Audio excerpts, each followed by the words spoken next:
thank you, EMC, for curating such a space where women that just look alike and women that have had similar paths, that have shared experiences, just come together to learn, to just have a shared experience. Thank you so much. They say that life is full of choices, and I am really glad that you chose to be here. They said time is money. Before I moved here, I never understood the concept of time is money.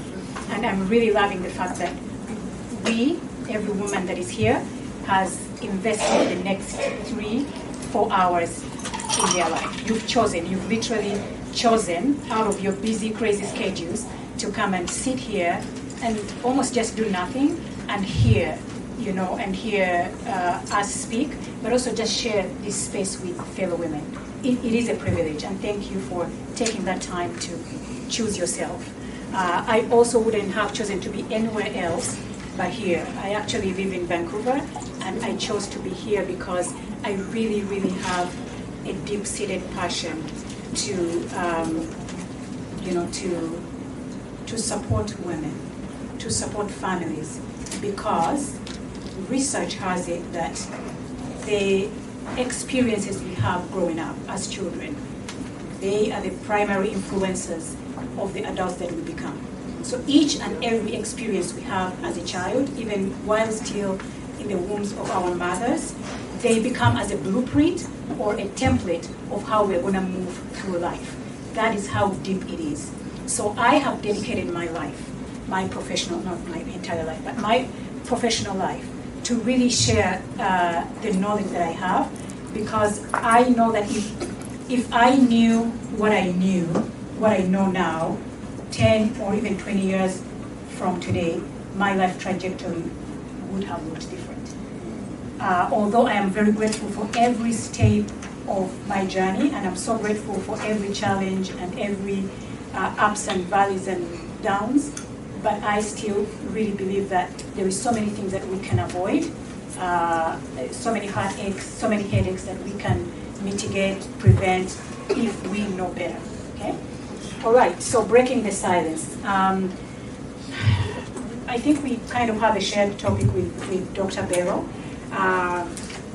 and she's probably going to focus on trauma so much, but for me, I'm just going to focus on something that is very prevalent, but is not talked about enough, which is intimate partner violence or domestic violence, or any sort of abuse that happens within the families and the relationships that we have. Okay, next slide. Okay, so this is quite a sensitive topic that we're going to talk about. We request that, when we open the mic to ask questions, that we respect people's questions.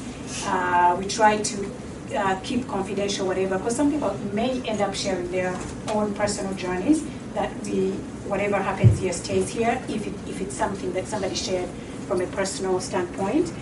We respect different perspectives. We've all have different walks, come from different walks of life, that we respect that. And it's also a voluntary participation in case you want to participate at the end of, when the mic is open to everybody. Last but not least, take care of yourself. If you feel like maybe I've hit a chord, or one of the presenters has shared something that has triggered something in you, please, you can take a walk, you can exercise some deep breaths, send some oxygen to your brain, just so you can continue to ground yourself. Okay, family abuse. So we're going to basically talk about the domestic violence that happens in our families, and mental health and the intersection of that, like what happens, or what the experiences we have, especially the abusive experiences that we have with the people that we think care for us, but they don't. Okay, so what is abuse? There is so many definitions out there, but really in very simple, simplified terms, it is any pattern behavior used to control or harm another person. So if you are in a relationship where you feel like there is some sort of cycle or some sort of pattern where you feel you are not safe. You're not emotionally safe. You're not physically safe. You are not sexually safe. You're not able to, just use your voice and stand up for yourself and stand in your truth, and you lack the courage to just set the boundary of, just being yourself in that relationship. That could be domestic violence or intimate partner violence. It can happen in any family setting. It's not because you are a bad person or because you've done something wrong, that's why these things are happening to you. It can happen in any family. I've worked with families that are very affluent, socially affluent, very educated, families that just moved to Canada and are struggling. But like anybody can be a victim of domestic violence is what I'm saying. It's not always visible, especially the emotional and sexual violence. It's not as visible as the physical violence. A lot of times we carry a backpack, an invisible backpack with us, and nobody, even the closest people in our lives, may never ever know that this is something that I'm experiencing. There's a 14 generation. I just wanted to explain that, and probably Dr. Bello will talk a little bit more about that around intergenerational trauma. Did you know that if, say, for example, your great-great-great-great-great-grandfather was abusive to your mother, that, like, your mother or even you can carry, that generation can go on 14 generations later. So sometimes when we are with our partners and they are quite abusive, it may not necessarily mean that their dad, like the last generation was the abusive one. It could be 3 generations away, or anything that they're struggling with, whether it's substance addiction or any addictive behaviors. It could run as far as 14 generations back. So forms of abuse, there is the most obvious one, which is the physical abuse, whereby your partner is hitting you physically, beating you up, causing harm physically in that sense. But there is the emotional one, which for me that's, I think, the most painful one, because one, it's not as visible. You can't put a finger to it. Sometimes you can't put it in words. Sometimes your partner even gaslights you and you cannot even, just explain it to anybody, even to a therapist, even to the closest person in your life. So this could look as, humiliating you, disrespecting you, name calling you, really putting you down in all sorts of ways. Financial abuse, whereby your partner, it's almost like you feel like you lack the freedom to just use the money you work for, the money that you share. You lack the freedom to share, to make decisions around the finances, the money that you work for, or even sometimes your partner is pretty controlling around money issues, or even a lot of times financial abuse could look like one of the partners making huge decisions around money, and you're not in the know. You just wake up in the morning and maybe your partner has spent $10,000 and they've not told you anything, and yet you suffer the repercussion of that, right? Sexual abuse, just because you have agreed to be in an intimate relationship with somebody does not give them a ticket to have sex with you if you do not feel like it. They still need to seek consent. They still need to care about how ready and how willing you are to be a part of that sexual experience. Very important. But from where we come from different cultures, sometimes it feels like it's mandatory. Sometimes it feels like you're going into this sacred sexual act with your partner out of obligation, not because you want to, not because you feel like it, but because of showing us the pattern and how the cycle repeats itself, and how it builds up. So you do not just wake up one morning and your partner is abusive just like that. It's because there is a repeated theme or cycle that keeps going. And this is how it looks like. So the first stage is the tension building. So tension building is when you feel like there's an energy, right? There's an energy that is pulling, when you feel like there is, sometimes that energy is visible, sometimes it's not. You're feeling anxious, maybe there's a passive aggressiveness in the house or in the space that you're sharing with your partner. And so there is tension building before the real incident happens. So stage number 2 is the incident of violence. So after the tension has built up enough, your partner may, break out in anger, and they may end up, yelling at you. They may end up abusing you, like verbally. They may end up humiliating you, name calling you, and all of that. That is the incident if it's emotional abuse. If it's physical abuse, the incident may look like, slapping you, beating you up, basically causing physical harm on your body. And then stage 3 would look like, stage 3 is reconciliation. So once the incident has happened, of course there is shame, there is guilt, there is embarrassment to the victim, but also probably some sort of shame and guilt to the perpetrator. And because of the guilt and because of the shame, they start to find ways of reconciling. Some people end up buying gifts, some people end up making up and having sex with their partners. Some people, they just find a way of, almost like winning your heart again. And because there is some sort of embarrassment from your side, because the violence has affected you in deeper ways, especially psychologically, you start to actually believe that there's nobody else out there that is going to treat you right.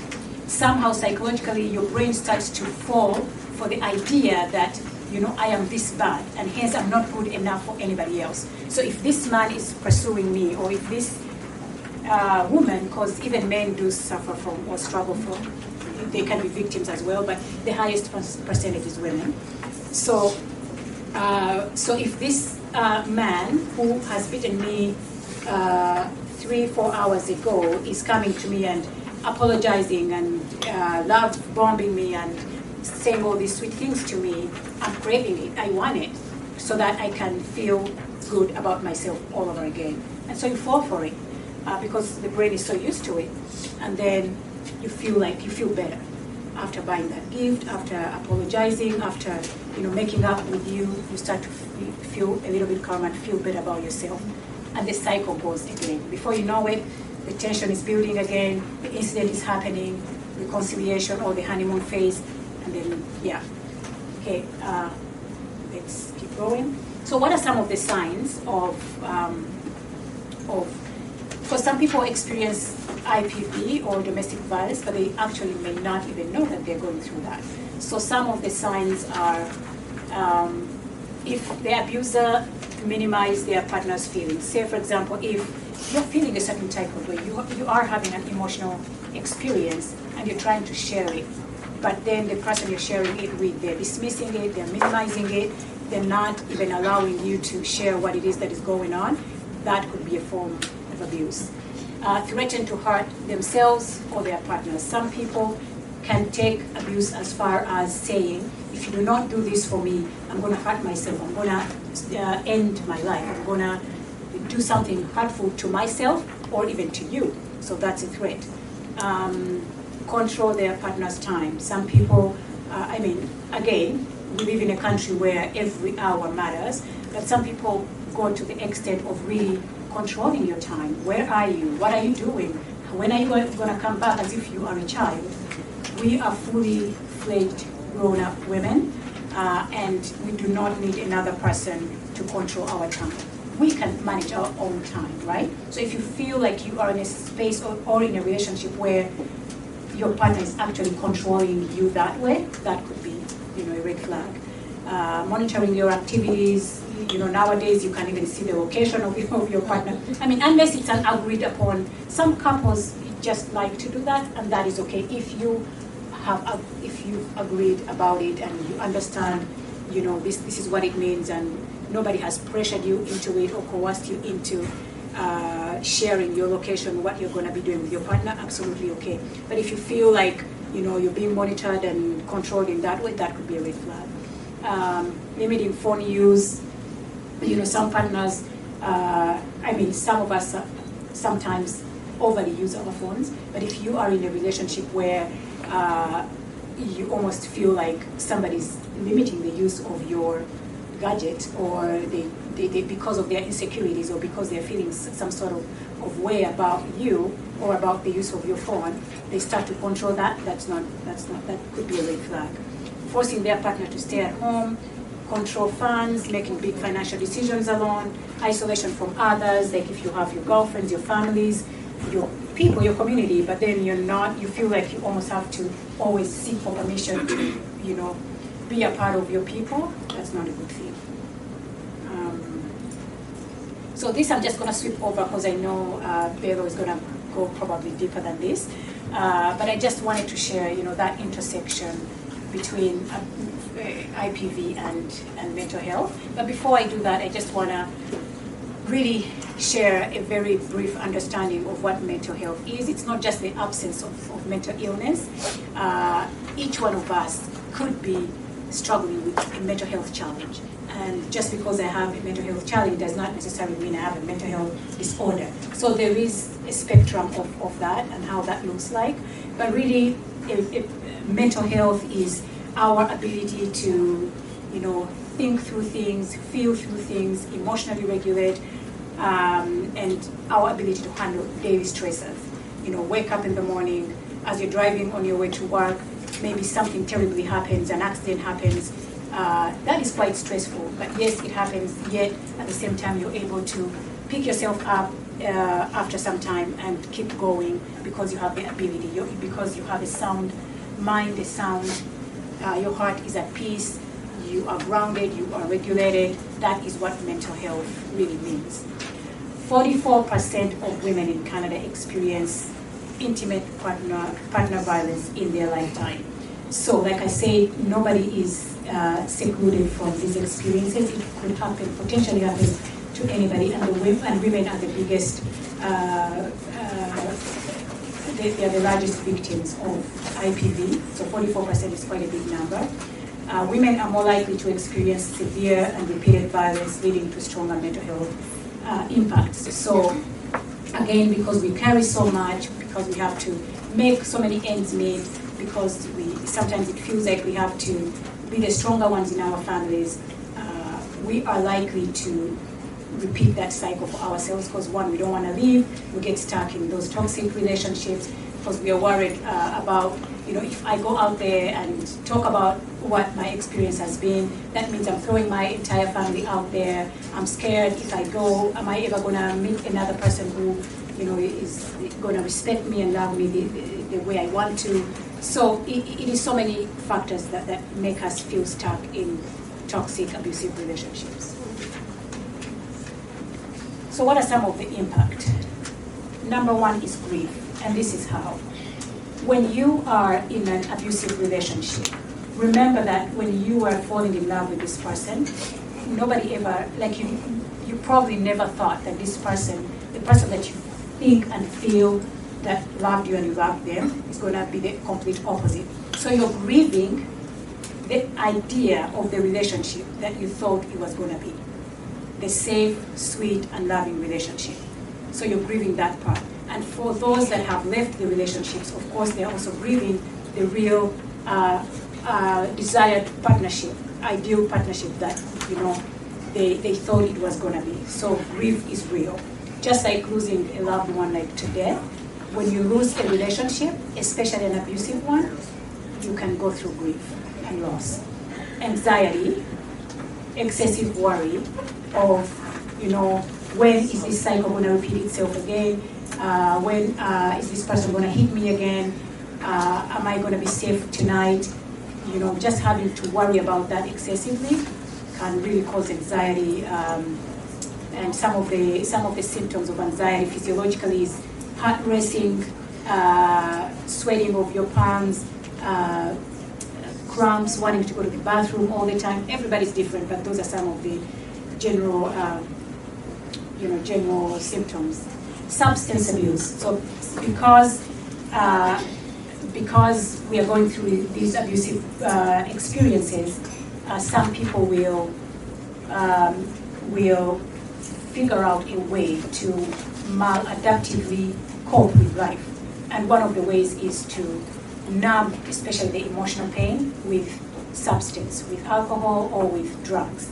And before you know it, if you started drinking 1 glass a night because you're feeling lonely, because you're feeling anxious, because you cannot sleep, you're feeling excessively worried, depressed, it turns out into 2 glasses, 1 bottle of wine, and it keeps going. So substance abuse is another impact. Depression, you start to lose interest in the activities that you once enjoyed. Some people lose sleep, some people lose appetite, or they emotionally eat. Depends.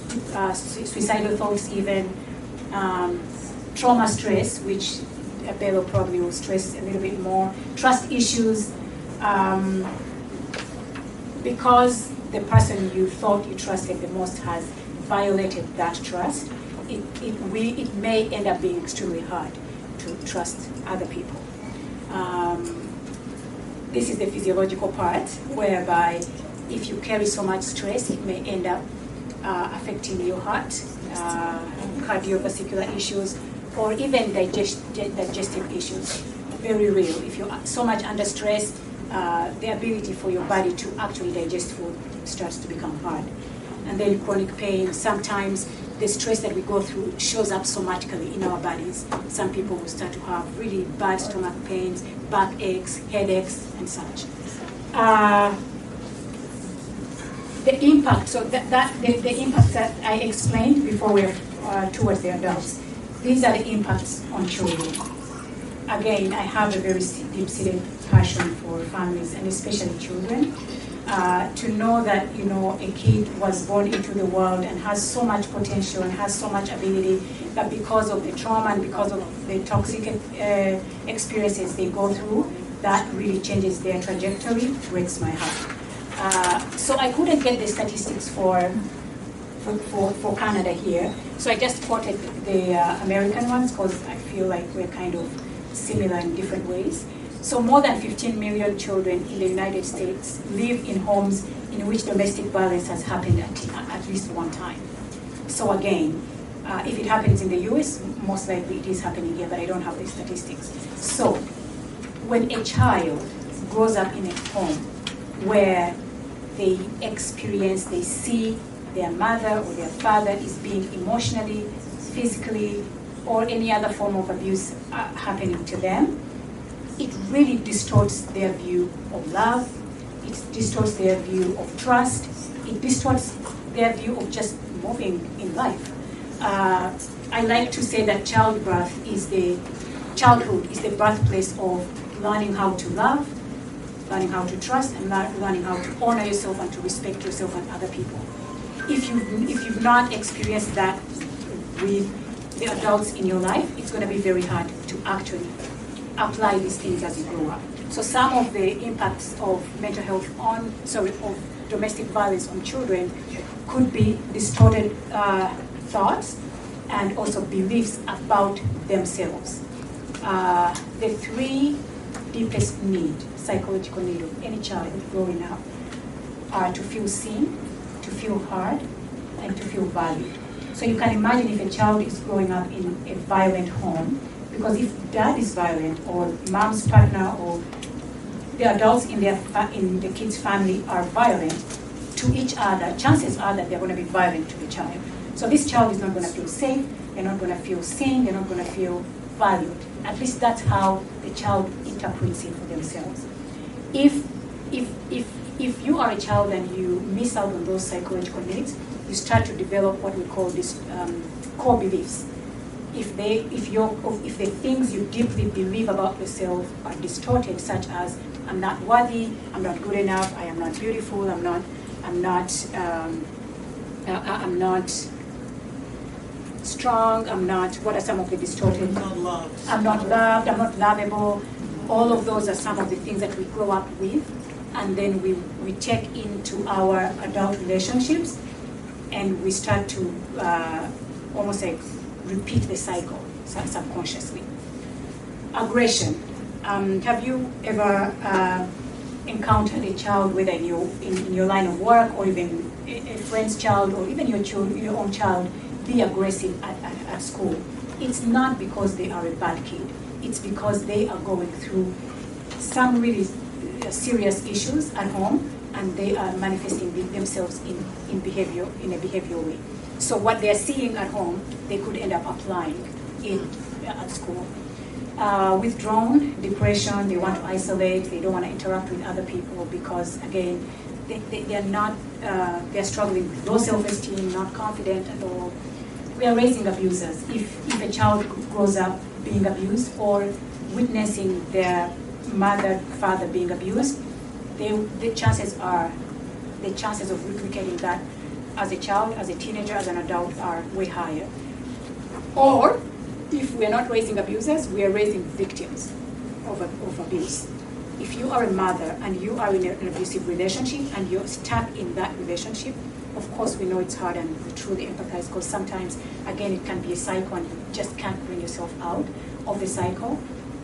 The sad reality of that is that if you're raising a daughter and they're experiencing this with you, the chances of her going out there as an adult and seeking, subconsciously seeking, gravitating towards a toxic, abusive man are higher, or partner. Yeah. Anxiety, emotional distancing, and sleep disorders. Important message. Abuse is not your fault. I cannot emphasize this enough. If you are going through this, it's not your fault. Abusers tend to make us believe and think that it is, I'm hurting you, I'm harming you because of A, B, C, and D, because it's your problem. And you believe it. Psychologically, it's not your fault.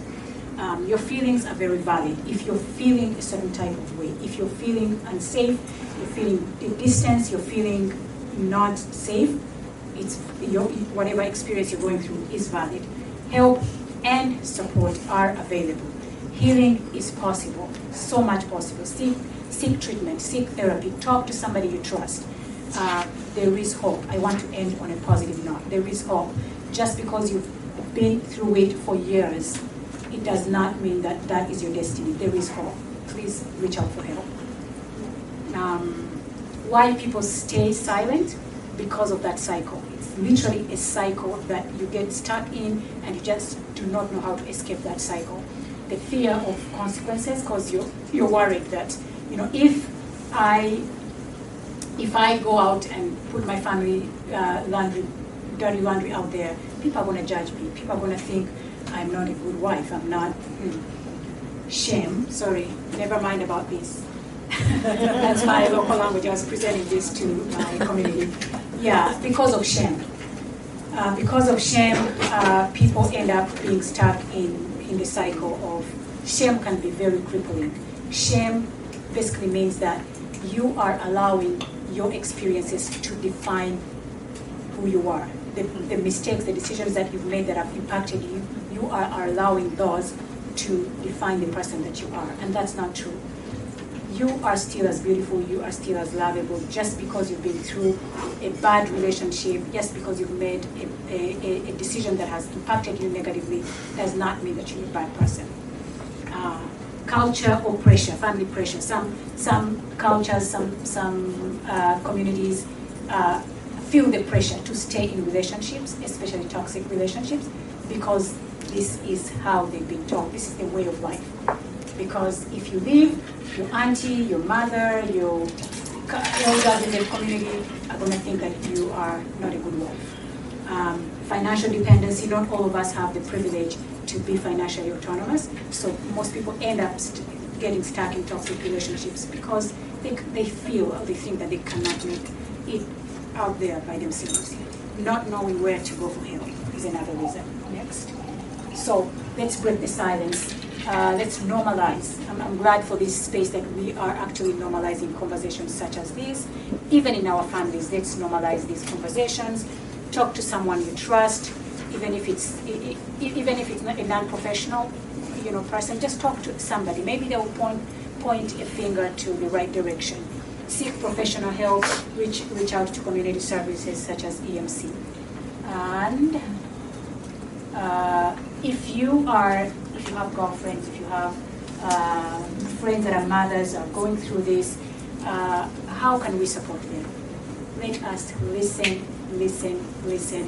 without judgment, without even offering advice. Sometimes the best thing that you can do for your friend is to just sit with them and listen. Do not offer solutions, just hold that space for them and just listen. Ask them $1 million question. Is there anything that I can do to support you? Is there anything that I can do to alleviate the pain that you're going through? Allow them to direct you on how to support them. Believe them. When somebody comes to you and they say, this is what I'm going through, do not doubt what they're saying. Believe their experience. It's already hard enough to go through that experience. It is even harder to get the courage to speak to somebody. So when they gather the courage to talk to you, please believe them. Do not blame them, offer support, encourage them to seek for help. Do not force them, just encourage them. Point a finger to where they can get help. And do not force them to reach out for help. Otherwise they will run away. Things that you cannot say.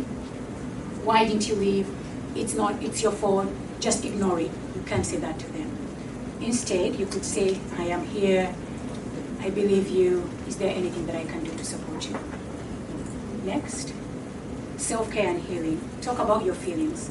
You don't have to talk to a therapist about your feelings, because also we understand that therapy can be expensive.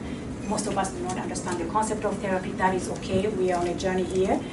Talk to somebody that you trust and talk about how you actually feel. Not just what happened to you, but how you feel. Practice relaxation, and what we just did at the beginning with Dr. Bello. Breathing and breathing out, walking, exercising, seek counseling where possible, stay connected with supportive people.